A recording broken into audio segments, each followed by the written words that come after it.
Quero convidar você a abrir o seu texto comigo, a sua Bíblia, lá no texto de Tiago. Tiago será o próximo livro que nós vamos estudar de uma maneira sistemática e expositiva. Deus permitindo, nós, no próximo mês, teremos o estudo expositivo da carta de Tiago. Nós tivemos a última exposição bíblica a respeito de Pedro, da primeira carta de Pedro, e depois, Deus permitindo, voltaremos também na segunda carta de Pedro e outros textos também. Mas hoje, como nós estamos falando a respeito da segunda vinda de Jesus, nós vamos ler o texto de Tiago lá no capítulo 5. Se você encontrou o texto, eu peço que você se coloque em pé. Muita gente mandando aqui mensagens, pedindo oração, e nós vamos rogar ao Senhor mais uma vez, por todos aqueles que estão enfermos, estão gripados nesse momento. Eu leio então Tiago, capítulo 5, de 7 até o versículo 11. Se você está na sua casa, nós gostaríamos que você depois colocasse aqui um retorno em relação ao som, e os irmãos que aqui estão também nos ajudassem falando como está chegando o som, porque precisaremos fazer alguns ajustes aí durante a semana, tá bom? Tiago, capítulo 5, a partir do versículo 7. Sede, pois, irmãos, pacientes até a vinda do Senhor. Eis que o lavrador aguarda com paciência o precioso fruto da terra, até receber as primeiras e as últimas chuvas. Sede vós também pacientes e fortalecei o vosso coração, pois a vinda do Senhor está próxima. Irmãos, não vos queixeis uns dos outros, para não serdes julgados. Eis que o juiz está às portas. Irmãos, tomai por modelo no sofrimento e na paciência os profetas, os quais falaram em nome do Senhor. Eis que temo por felizes aqueles que perseveravam firmes.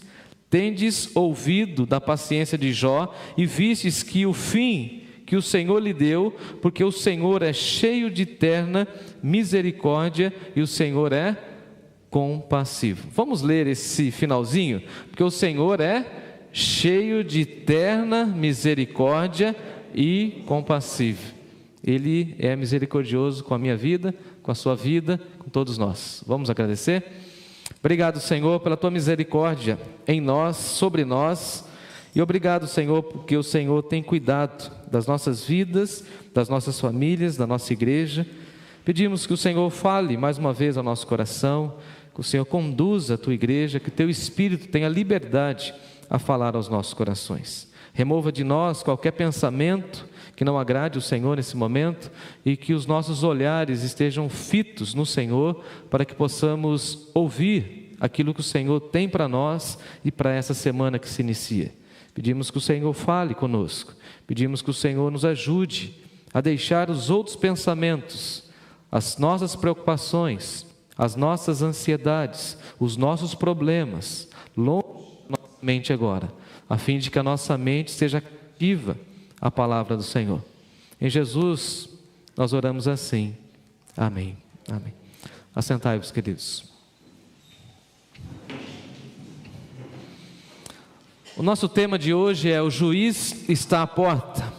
Tiago aqui vai falar nesse contexto de uma maneira muito específica aqueles que têm muitos recursos e que estavam explorando os seus empregados. Na realidade, ele está escrevendo no capítulo 5 aos ricos. Se você está com a sua Bíblia aberta, você pode olhar. Ele fala o seguinte: atendei agora a ricos, e aí ele vai dar uma orientação muito severa, muito dura àquelas pessoas que tinham posses, riquezas e empregados, mas que estavam tratando essas pessoas de uma maneira muito desumana. É interessante que depois de falar aos ricos e dar essa orientação aos ricos, ele vai falar a respeito de irmãos. Ele vai usar um termo extremamente familiar, e é nítido que Tiago muda o tom para falar com os irmãos. Então ele começa aí no versículo 7 falando o seguinte: sede, pois, irmãos. Ele vai falar então a respeito dessa nossa irmandade, lembrando que todos nós somos filhos de Deus, filhas de Deus, por meio do sangue do Senhor Jesus. E aqui na nossa cultura vale lembrar que nós precisamos combater aquela ideia que é muito cultural no nosso país,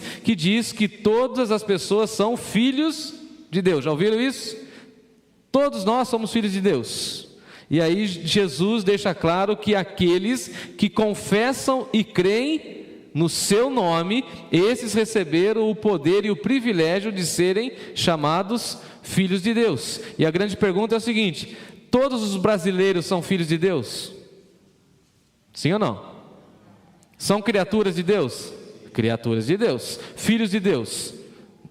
Filhos de Deus são aqueles que confessam e creem no nome do Senhor Jesus. Então veja que Tiago está escrevendo. Agora está falando com os irmãos, ou seja, com as pessoas que confessaram que o Senhor Jesus é o Senhor da sua vida. E aqui Tiago está orientando a igreja e dando essas orientações práticas aos cristãos de sua época, mas também essas orientações são pertinentes e extremamente relevantes para nós nesse contexto que nós estamos vivendo. Tiago aqui está falando da parousia, ou seja, parousia é a expressão grega da segunda vinda de Jesus. Nós cremos que Jesus veio a esse mundo.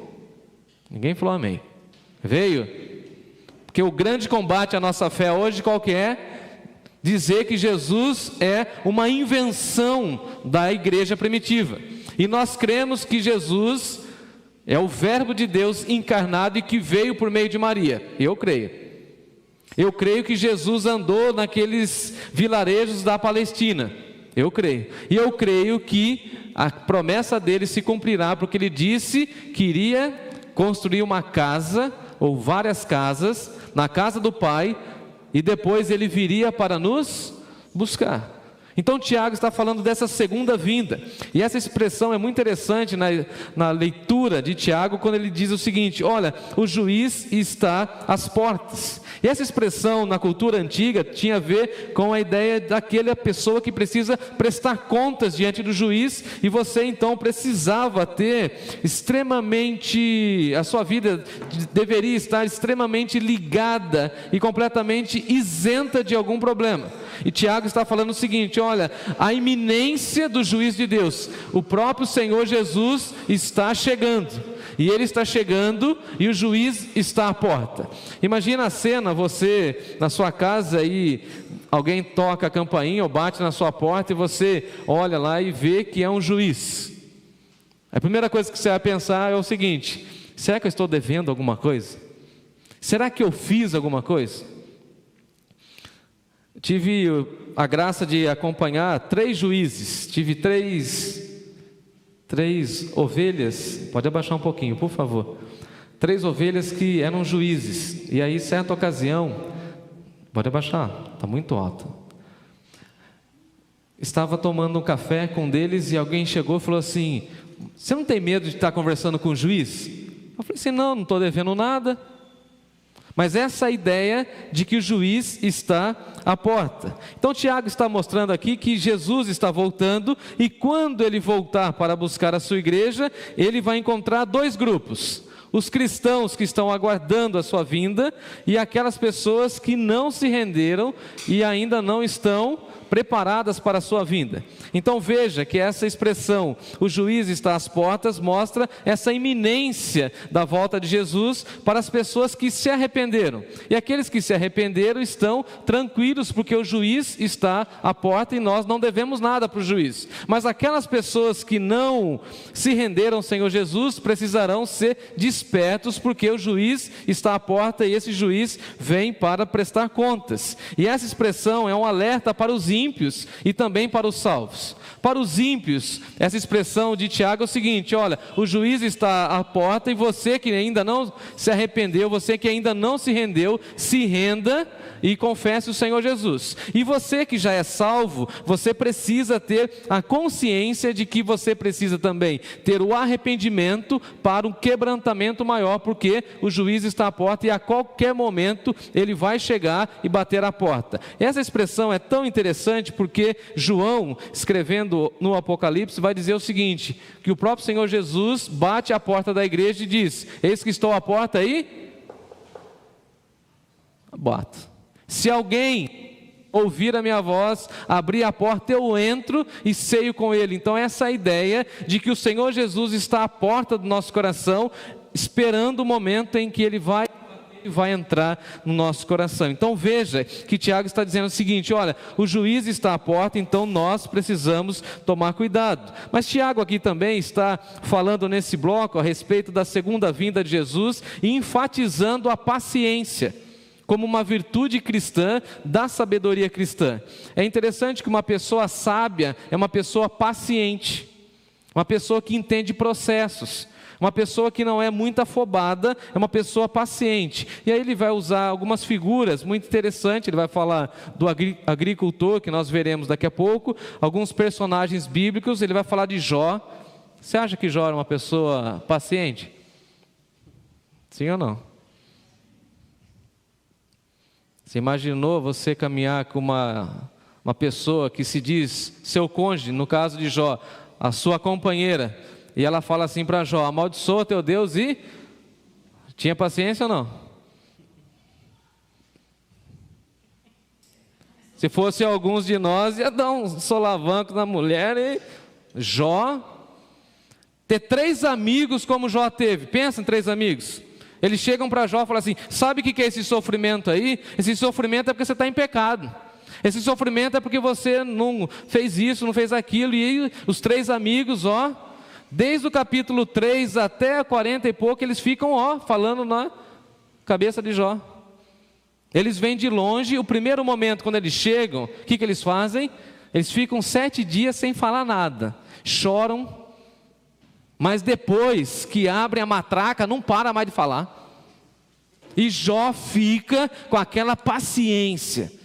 Lembrando que ele tinha úlceras e ele então se coçava com cacos de telha. Então essa figura de paciência que Tiago está mostrando para nós. Se você acompanhou a leitura, você viu que Tiago fala de paciência por 5 vezes e depois ele vai falar a respeito de perseverança. E paciência aqui tem um sentido de esperar com paciência.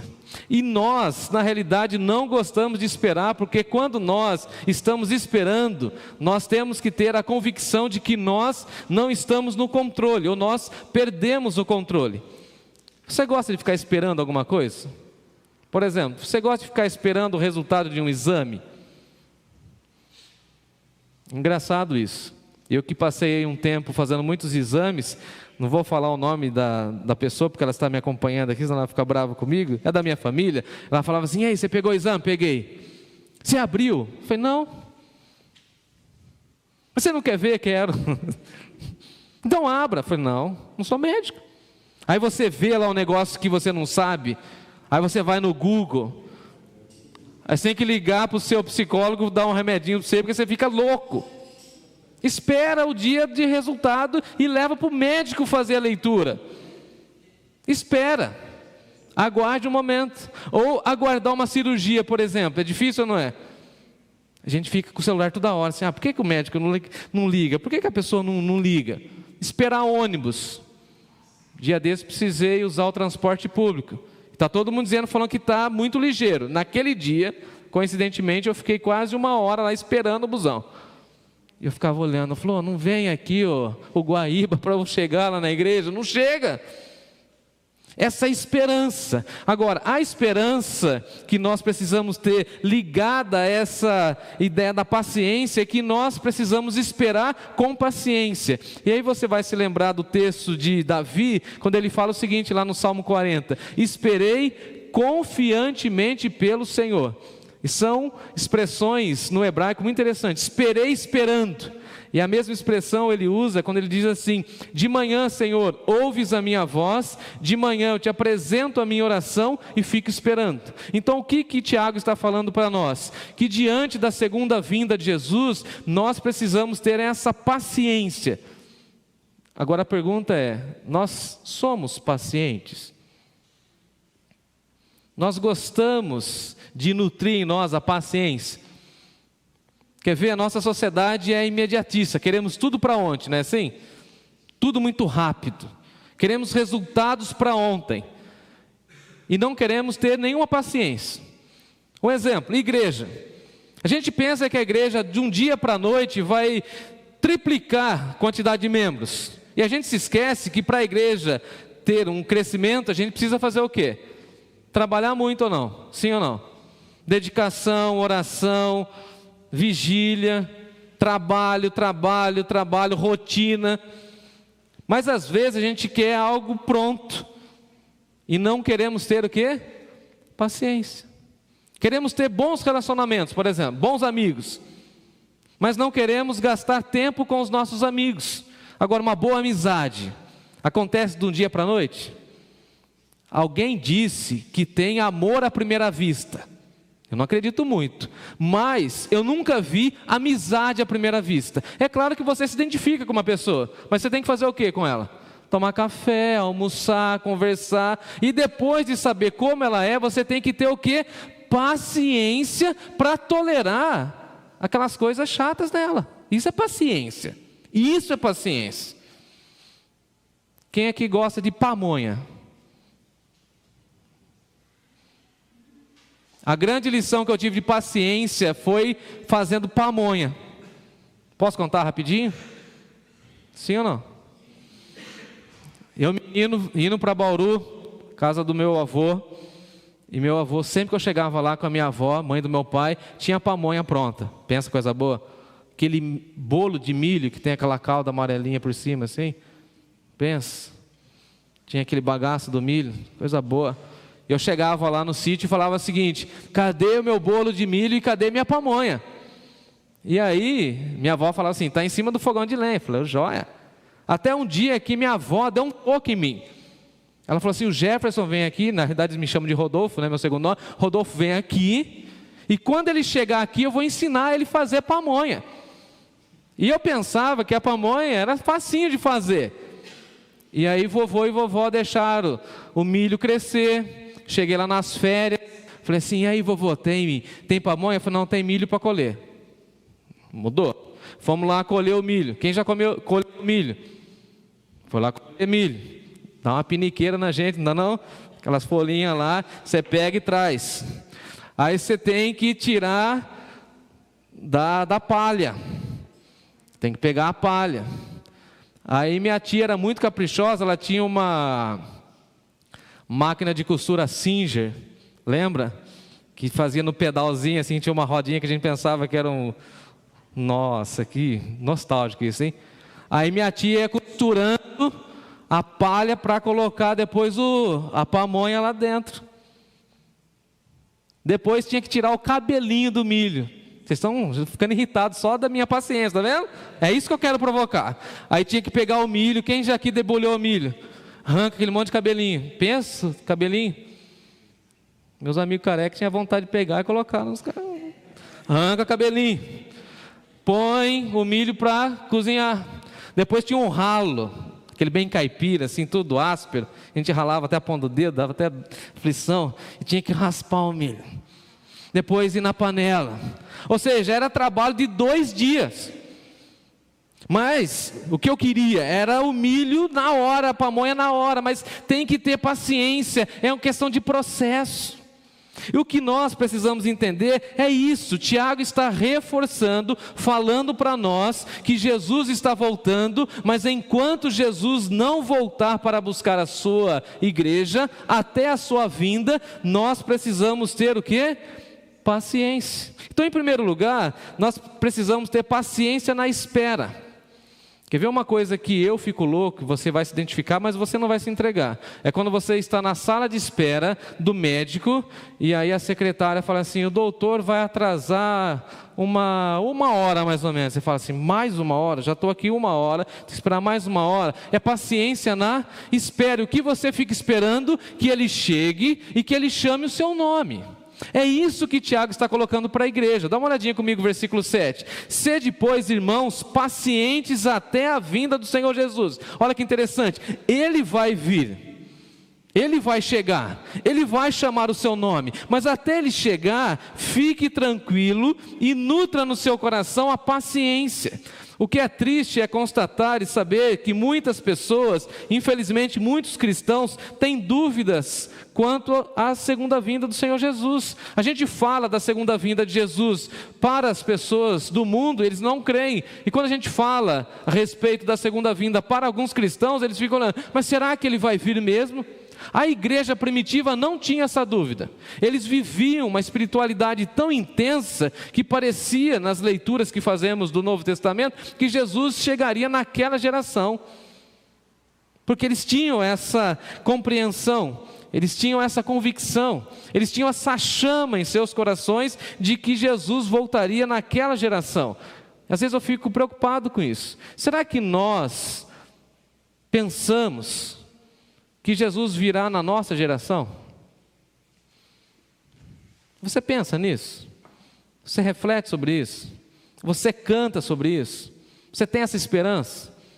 Nessa semana, e você sabe o contexto dessa semana, nessa semana eu tive muita vontade e cantei muito: ó Maranata, ora vem, Senhor Jesus. Vem buscar a tua igreja, porque até a tua igreja está sendo atacada pelo mal. Vem buscar a tua igreja.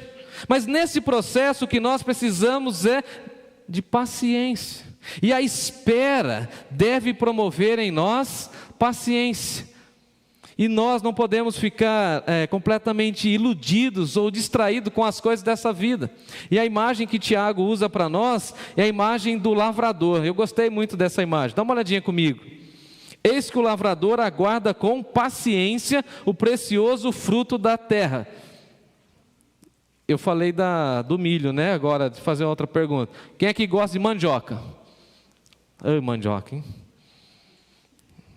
Aquela bicha graúda assim, gordona, compridona, aquela amarela assim, derretida. Mas, para você ter a mandioca, você tem que plantar. Cana de açúcar, quem gosta de caldo de cana? Com limãozinho, nossa, que delícia. Agora você tem que fazer o quê? O lavrador. Eu tive esse contato com o meu avô lá na questão rural. Você tem que escolher a semente. Você tem que arar a terra.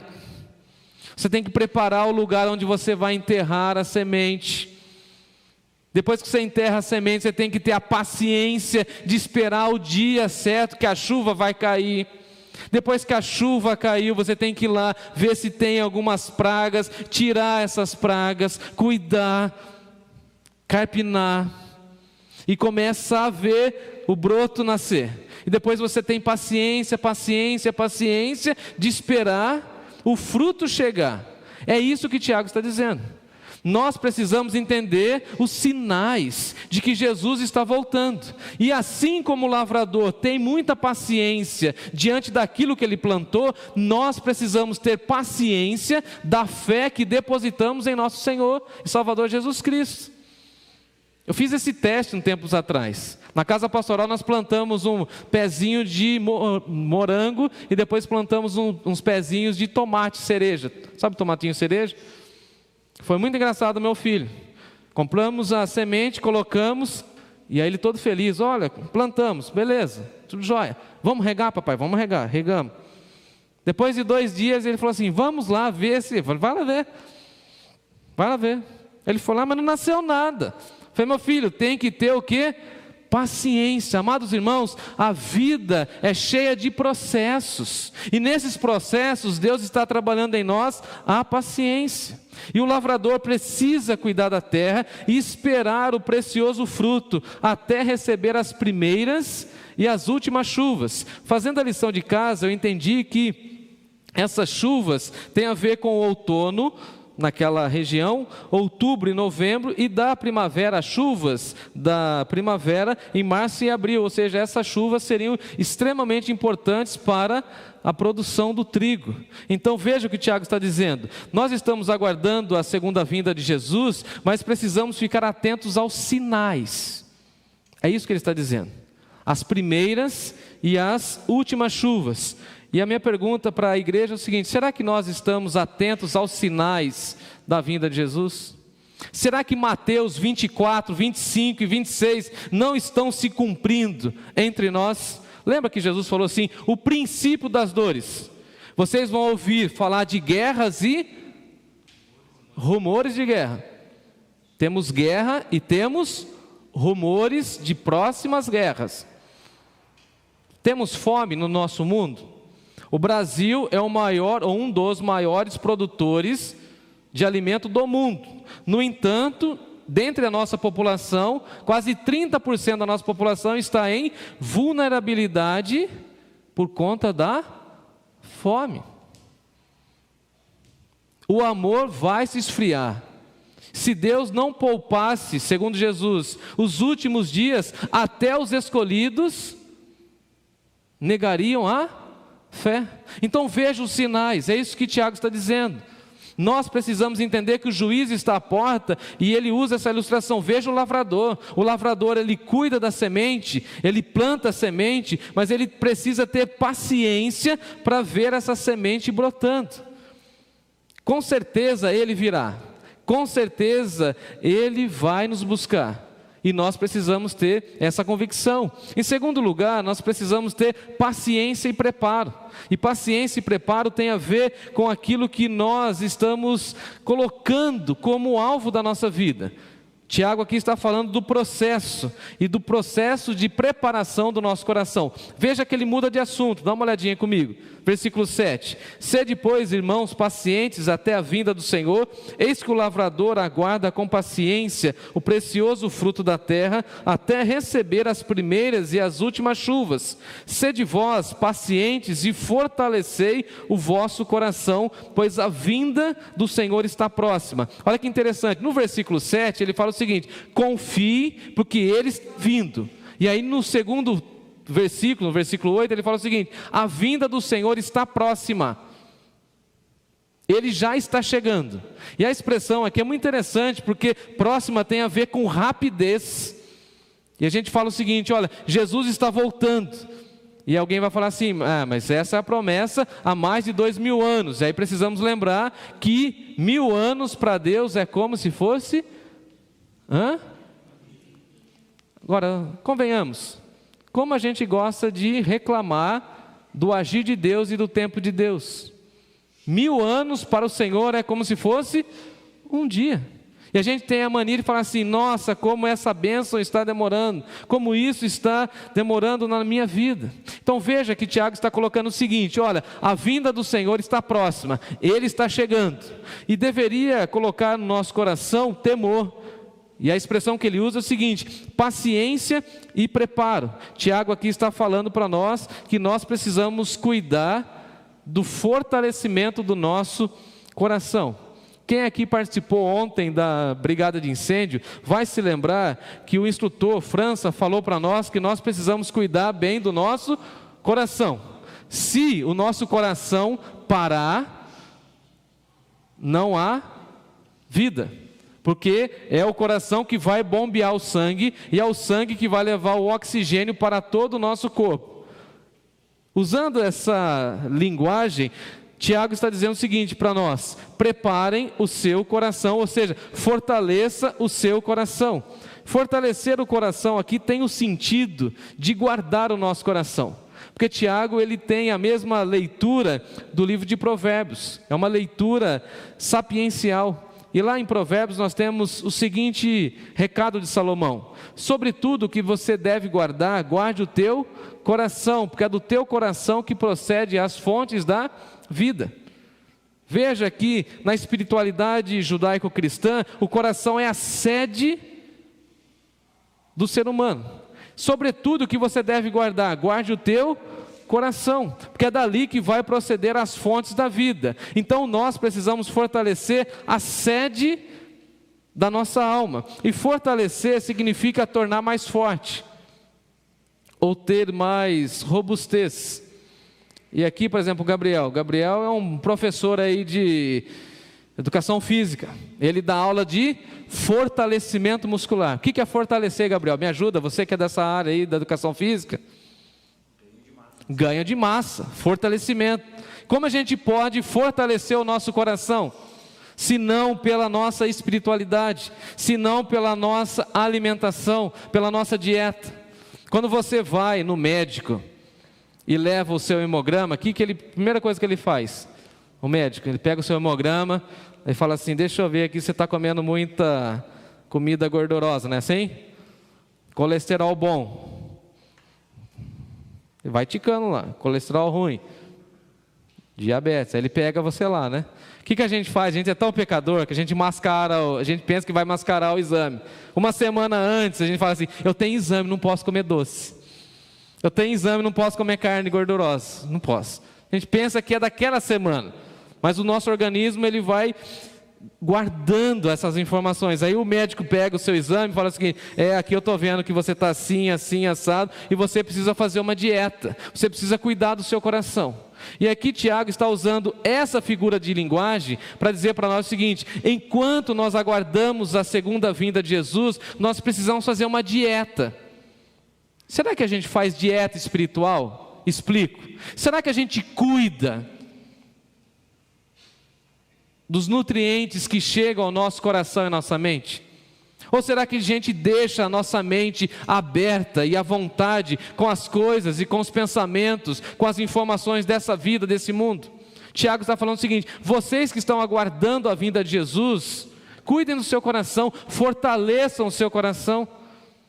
E como a gente fortalece um músculo? Ajuda eu, Gabriel, de novo, desculpa fazer referência a você. Treinando, exercitando. Como que a gente treina o nosso coração espiritual? Dormindo no domingo, de manhã. Está frio, né, pastor? Chovendo. Ajuda eu aí, vamos lá. É assim que a gente nutre o nosso coração, fortalece o nosso coração? Coração é um músculo. Músculo precisa ser exercitado. Veja a leitura de Tiago. Vamos pensar então. Se nós precisamos fortalecer, nós precisamos exercitar. Então Tiago está falando o seguinte: se Jesus está voltando, eu preciso exercitar o meu coração. Eu preciso fazer com que o meu coração goste das coisas espirituais. Um exemplo: oração é algo bom? Nosso coração? Sim ou não? Agora outra pergunta: a gente exercita a oração? Leitura bíblica é algo bom para o nosso coração? A gente exercita? Comunhão com a igreja é algo bom? A gente exercita? Dar risada com os amigos é coisa boa? Coisa boa, hein? Tirar sarro um do outro, né? Fazer gracinha, coisa boa, hein? Na igreja ainda, melhor ainda, porque a alegria é completa, beleza, mas a gente faz isso. Então veja que Tiago está dizendo o seguinte: olha, vocês precisam ter paciência, e nesse processo de paciência, preparar o seu coração. Prepare o seu coração, fortaleça o seu coração, porque a vinda do Senhor está próxima. Agora, tome cuidado que nesse processo você não pode se queixar. Versículo 9: irmãos, não vos queixeis uns dos outros.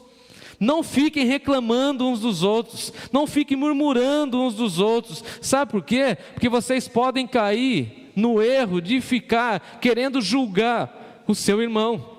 Porque o juiz está à porta. Se ele está à porta, deixe o juiz julgar o seu irmão, a sua irmã. Não fique se queixando do seu irmão. E aí a expressão aqui, queixar, é muito interessante, porque tem a ver com murmuração. E vocês não conhecem ninguém que murmura, né?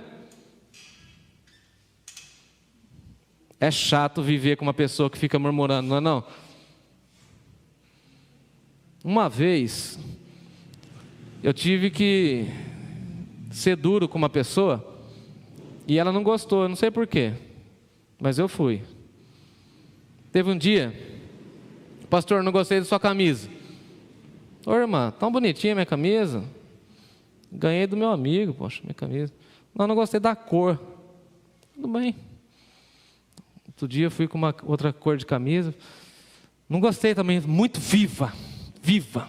Cor viva, assim. A gente está sentado lá, assim, viva. Segunda milha, né? Pastor, não gostei de você sem terno e gravata. Ô irmã, é quente em Bauru, estava em Bauru, Bauru é quente demais. Aí outro dia eu fui com blazer e sem a gravata, mas com blazer e sem a gravata, né? O que é isso? O que é isso?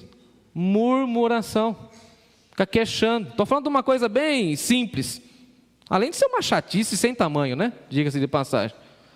Aí um dia, que a minha espiritualidade não estava em alta.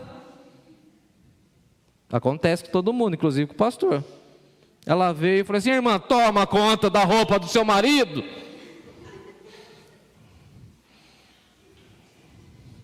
Não sei porque ela ficou brava comigo. Porque é gente que gosta de ficar queixando de tudo. Se você troca o culto de horário, por exemplo, o nosso é 19, vamos puxar para 16 para ver se a gente tem um pouco mais de segurança. A turma vai reclamar ou não vai? Gente vai ficar murmurando. Vamos trazer o culto, vamos trocar a EBD, por exemplo. A EBD nossa é depois do culto.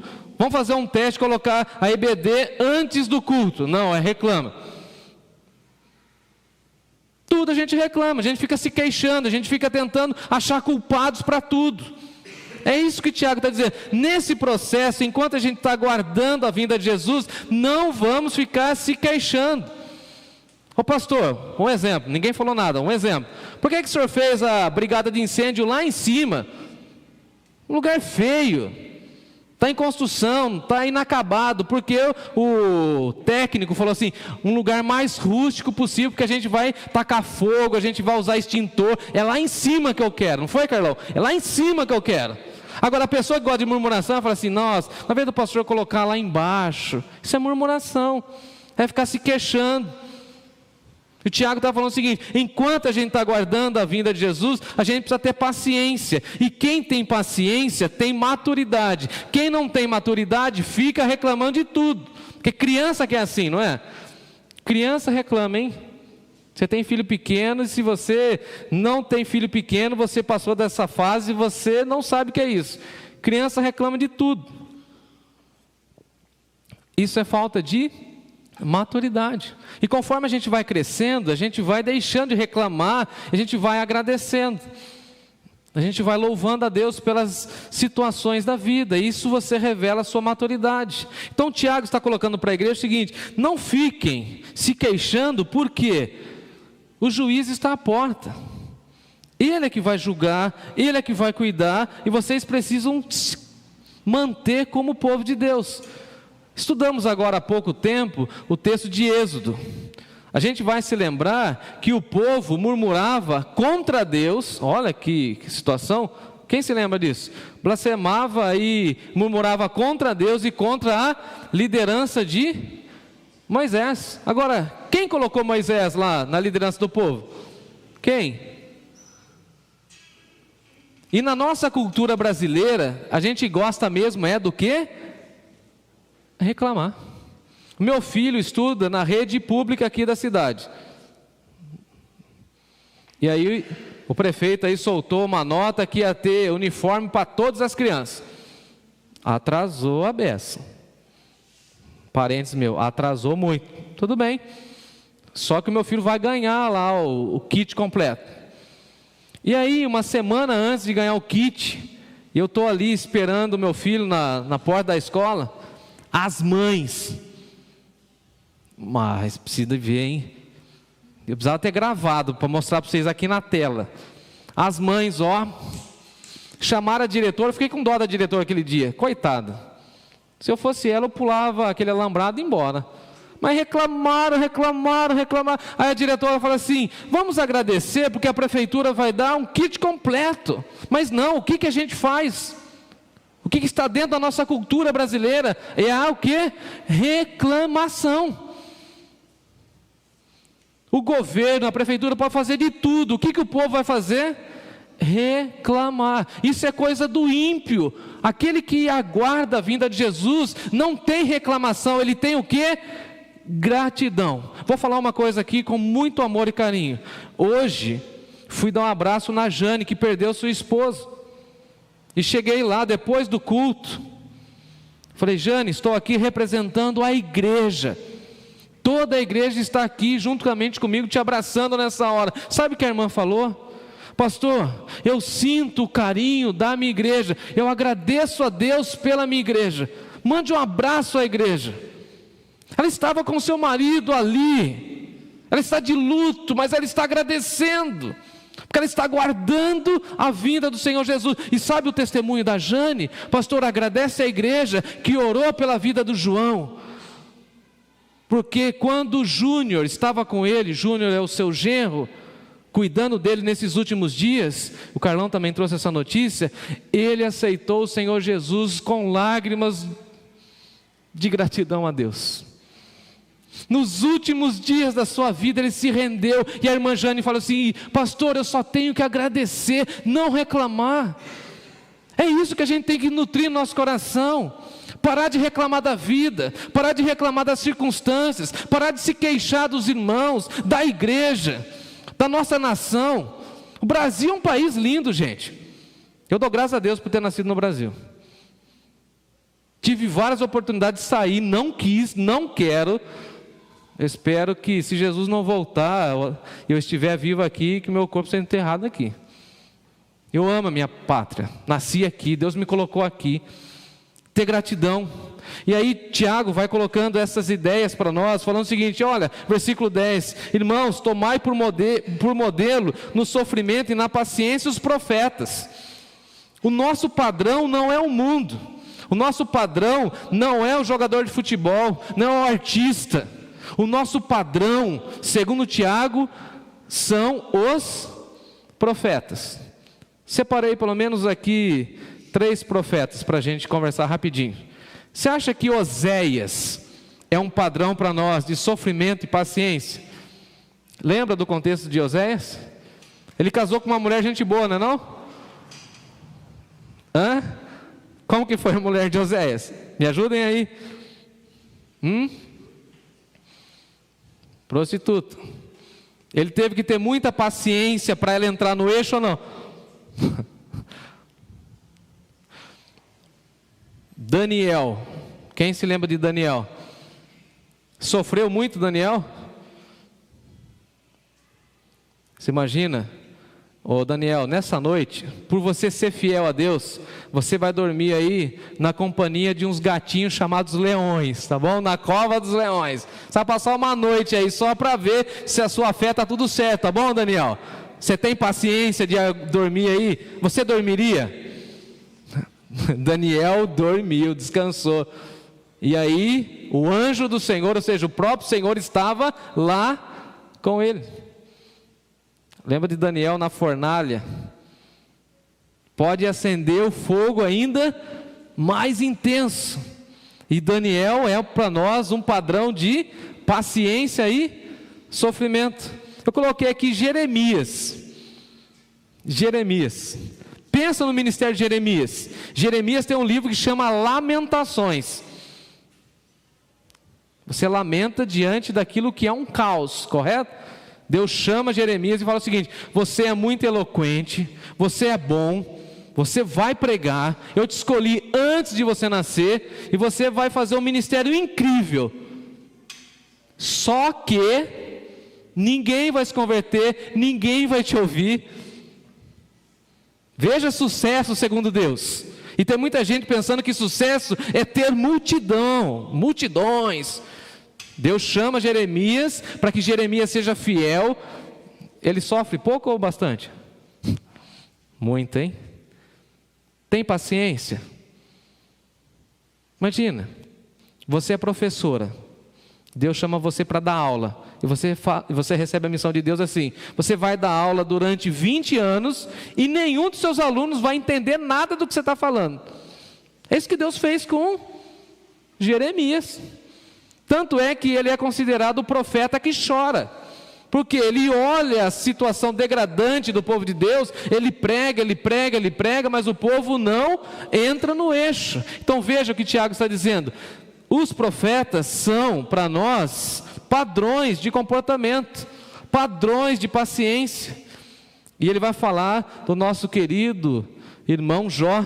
Tendes ouvido, versículo 11, da paciência de Jó, e vistes que o fim que o Senhor lhe deu, porque o Senhor é cheio de terna misericórdia e o Senhor é compassivo. O Senhor cuidou da vida de Jó, e Jó teve durante a sua jornada muita paciência. Gente bonita, eu não sei se você já se colocou no lugar de Jó, mas você, por exemplo, de um dia para a noite perder tudo aquilo que você tem. Imagina, pensa aí o que você tem: patrimônio, de renda.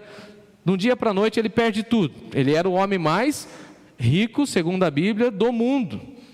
Perdeu tudo. Depois ele perde os seus empregados. Ele perde o gado. Ele perde os seus filhos. Quantos filhos Jó tinha? Já falei daqui sobre isso. Quantos? Cochicha. Alguém vai falar assim, dá um Google aí. Está lá em Jó capítulo 1, não vou responder essa, vou fazer igual a Antônio. Peguei, está lá, depois você procura. Ele perde todos os filhos, ele perde a credibilidade da sua esposa, mas ele não perde o quê? A paciência. Está todo mundo procurando Jó capítulo 1 aí. Agora a pergunta, você e eu temos a paciência de Jó? Aguardamos a segunda vinda do Senhor Jesus? E eu finalizo a minha fala com essa expressão aí no versículo 11. Eis que temos por felizes aqueles que perseveraram firmes. Tiago aqui vai falar da perseverança e diz que aqueles que são perseverantes é que são felizes. Eu já disse isso outra vez. Nós precisamos entender, uma coisa é ser perseverante, outra coisa é ser teimoso, tá? Teimosia não tem a ver com perseverança. Perseverança é quando a pessoa está resoluta, ela sabe aquilo que ela quer. E nós que somos de Jesus já temos a alegria completa no nosso coração, essa alegria plena. E nós aguardamos o Senhor Jesus com essa alegria. Então, nós precisamos ter uma boa semana na presença de Deus com essa palavra. Eis que temos por felizes aqueles que estão perseverando firmes. Você está perseverando firme na fé? Fala amém. Eu estou perseverando. Então você é uma pessoa o quê? Feliz. Você é super feliz. E a expressão grega aqui é muito interessante. Você é felicíssimo. Seja uma pessoa feliz e aguarde a segunda vinda do Senhor e Salvador Jesus Cristo, porque em breve Ele virá te buscar. Você está preparado para esse dia? Você está preparado para aquele dia em que os anjos vão rasgar os céus e vão tocar a trombeta e falar assim: igreja do Senhor Jesus, vamos subir. Ele vai chamar o teu nome. Ele vai falar: você é minha ovelha. E você agora vai ser transferido dessa vida para a nova Jerusalém. Eu venho te buscar. E você que tem essa fé, você é a pessoa mais feliz dessa vida. Eis que temos por felizes aqueles que perseveraram com firmeza. E por isso nós precisamos sempre cantar: firmes nas promessas do Senhor Jesus. Disse Jesus: na casa do meu pai há muitas moradas. Se não fosse assim, eu já teria dito para vocês: eu, Jesus, vou preparar um lugar. Eu sei, você sabe que nós temos um lugar na casa do Pai, uma mansão celeste preparada para mim e para você. E um dia, pela graça de Deus, veremos os nossos queridos que partiram antes de nós e estaremos com eles para todo sempre. Você é uma pessoa feliz que tem essa convicção? Vamos todos colocar em pé, vamos louvar o nosso Senhor.